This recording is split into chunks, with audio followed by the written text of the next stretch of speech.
My name is Dr. Howard Lyon, Senior Chair of the History Department at New Haven College.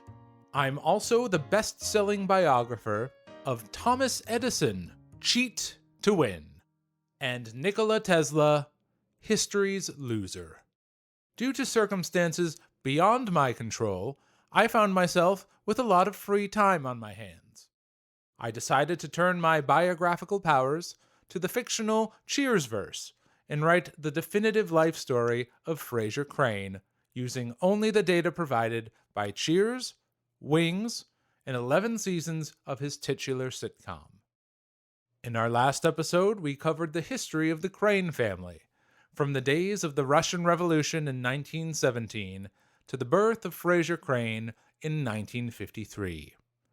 And now let us return to the story of this esteemed psychiatrist. On a spring day in 1953, Marty Crane was stuck in a waiting room filled with cigarettes and Life magazines.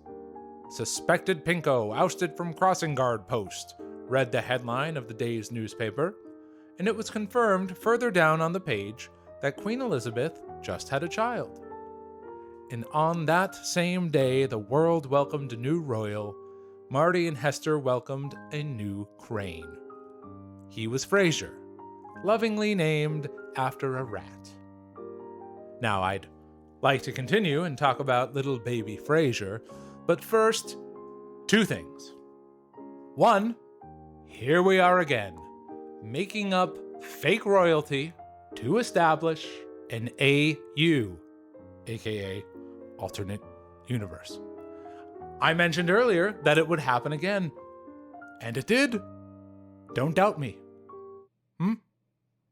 My ex-wife doubted me, but I took bold action, and I'm not ashamed. In fact, I'm proud of what I did. I wish I could say more, but my lawyer said not to. And two, we have been given yet another ridiculous set of contradictory evidence. Over the course of Frasier, our man is given two different birth years. Very, very poor planning by the writers. How could they? This is the main character we're talking about. In the late Dr. Crane Season 7, Episode 8, we're told that Frasier was born in 1952. But in The Impossible Dream, Season 4, Episode 3, we're told Frasier was born in 1953. I will come back to why I chose 1953 later on in this episode. Trust me, though. I made the right call. I always do. From the first moment Marty saw Frasier, he was proud of him. And despite his wife's inheritance, Marty made sure to put in long hours on the job to buy his new kid the finer things in life. But even with an infant at home, Marty was having problems balancing his work and home life, which happens a lot with men who serve. It happened to me. My father, he was in the Navy. Marty would even use baby Frasier's blanket to clean his service revolver, a behavior that succinctly displayed the messy blur between policeman and a dad. My father never cleaned anything.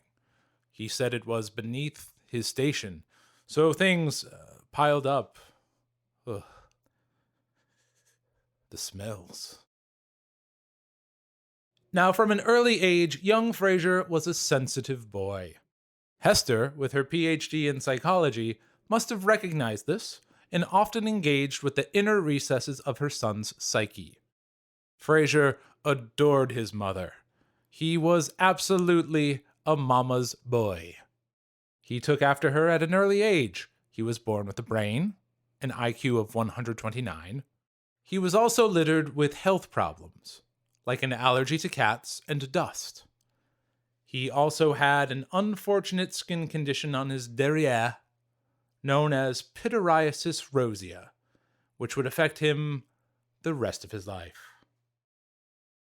I was born with blonde hair. My father was so happy, and then it turned brown, and then he wasn't happy ever again. Life for Marty and Hester was as quaint and happy as it could be, considering they had a toddler to care for. The relationship between the new parents was as strong as ever. They regularly made love, and to drown out the noise of their coitus, they would play Broadway cast albums. This instilled in Frasier a love for the theater, as well as, well, let's just say, an unhealthy association with the music. There were sometimes disagreements between the two.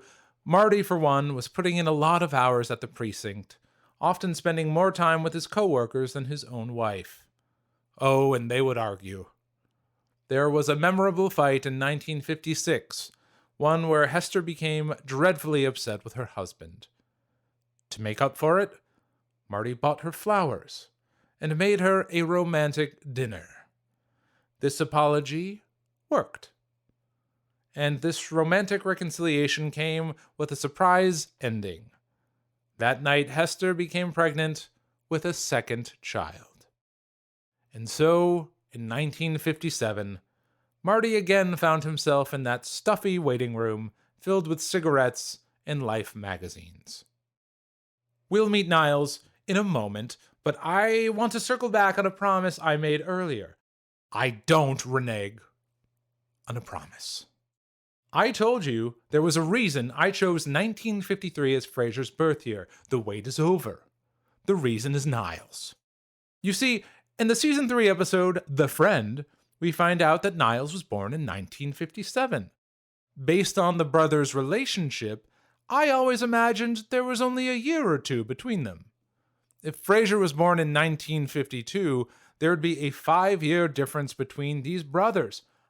I wanted to close that window as far as the evidence would allow me. So here we are. There is now a 4-year difference between them. Didn't I tell you? I know what I'm doing here. Okay? This is why I won the prestigious Wisconsin Editor's Pick of the Month award in May 1980, which was a big deal because Michael Crichton's Congo came out that month, and people forget how big a deal that was. That book was everywhere.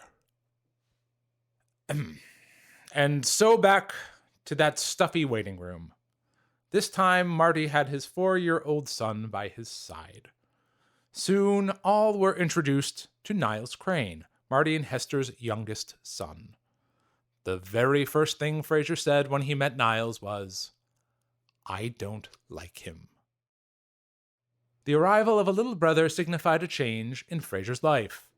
He was never good at making friends, even as a youngster. And so he filled that void with his parents, particularly his mother.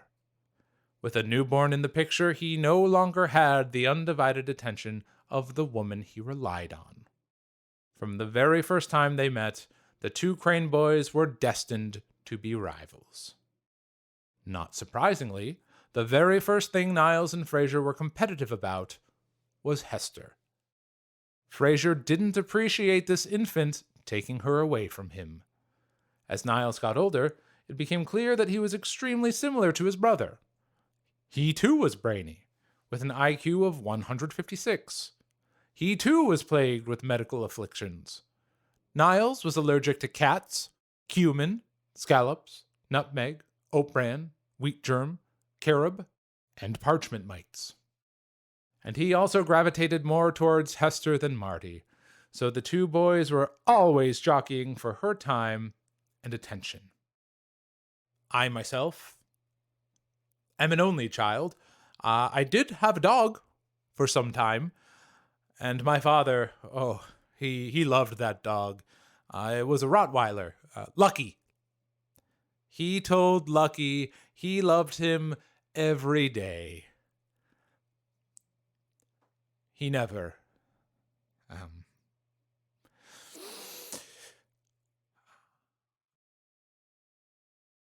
This sibling rivalry could get quite contentious, even at an early age. Since he was familiar with the workings of the human mind, Frasier was able to concoct awful pranks targeted at Niles.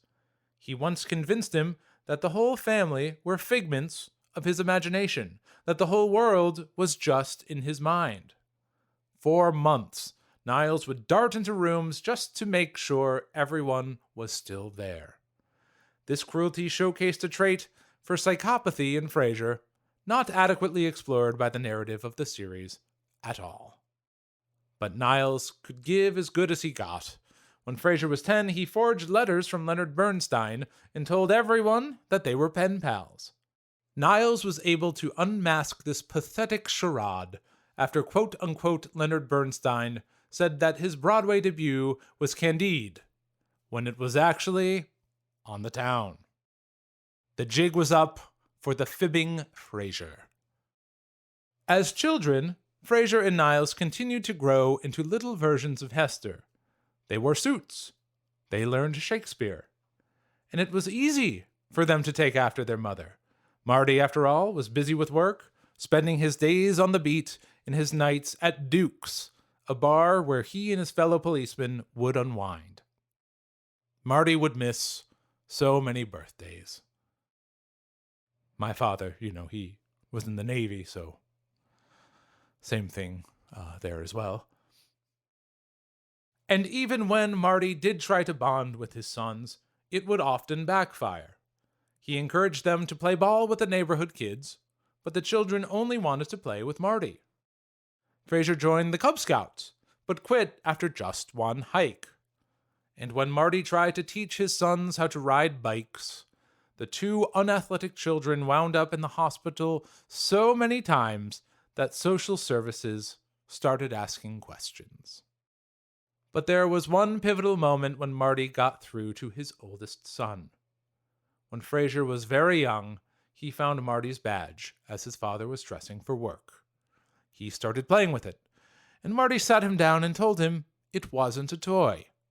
It was a symbol of integrity and honesty and helping people. That really got to Frasier, and from that moment on, whenever Marty put on that badge, Frasier would think about their discussion. Throughout his life, whenever he had a difficult decision, he would think of his father and that badge. My father never gave anything to me. One time, I asked him for a pocket knife, and he laughed so much. I didn't know what was funny, but he kept laughing, and then I started laughing. I laughed and laughed, even though I hurt. Yes, Hester taught Frasier and Niles about psychology and music, culture and science. But despite their suits and their monogrammed train cases, their moral compass was taken right from their father. As they got older, the contentious nature of the Crane brothers was unrelenting. When Niles received a telescope, Frasier demanded one as well. When Frasier got a lute, his brother demanded one for himself. Marty ended up buying them 2 Balinese lutes, 2 decoupage kits, 2 pairs of lederhosen. When Niles discovered a love for fencing and backgammon, Frasier started to participate in those activities as well. In their play fort, they would make up fancy rules and titles for themselves, and things would escalate into full-blown fights. This seems like an appropriate time to say, I know what I'm doing here, okay? I understand that these are all jokes from a sitcom, all right? I know the idea of getting little children decoupage kits is supposed to be humorous. If I came upon a story like this in my research for, say, Stanley Kubrick, I'd bet the farm it was apocryphal. I know what I'm doing. I'm treating the show as canon. It's not weird. I have a lot of free time before my trial and thought this would be fun. It is fun. It's fun. But despite it all, there was a great friendship between the brothers. They would sit on their mother's davenport in their tweeds and tams, listening to the Texaco Symphonic Hour together. They co-authored a series of stories called The Crane Boys Mysteries. Yes, there would be fights and arguments, but Niles was Frasier's only real friend. 1961 was a big year for the Young family. They moved into a lovely home on Wallace Lane.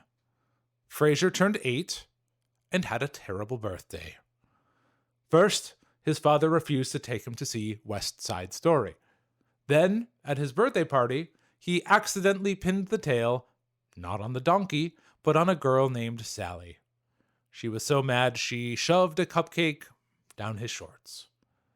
It was an inauspicious start to one of the most pivotal years of Frasier's life. The first important moment was one that happens to every child eventually. Frasier realized that his father, someone he looked up to, someone he saw as all-powerful, was not perfect. The U.S. Navy said my father was perfect, a perfect sailor, a perfect officer. If they were wrong about that, what else were they wrong about? What else? Marty took Frasier and some of the other boys from the math club out for pizza, and when the check came, Marty could not calculate the tip in his head. Seeing his father struggle with this made Frasier see the man in a different light. From that moment on, their relationship would be more complicated, more human, and often more contentious. But the second and more important thing happened later that year. Frasier had long been the target of bullies. He was teased, pantsed, and often the recipient of toilet swirlies. And one day, one very special day, a bully threw Frasier's copy of The Fountainhead under a bus. He came home crying. Hester explained that the bully did not do this because he didn't like Frasier, but because he didn't like himself. And at that moment, Frasier knew he wanted to be a psychiatrist. From that moment, he knew he wanted to become a student of human behavior. And in that moment, he felt a sense of purpose in his life that he would see through for the rest of his years. I had that moment in my life as well, a moment when I knew I wanted to be an historian. I was 20 and in a New Jersey drunk tank, and I realized it was so much nicer looking into the past because the future was ever so bleak. That's as good a place as any to end this second episode.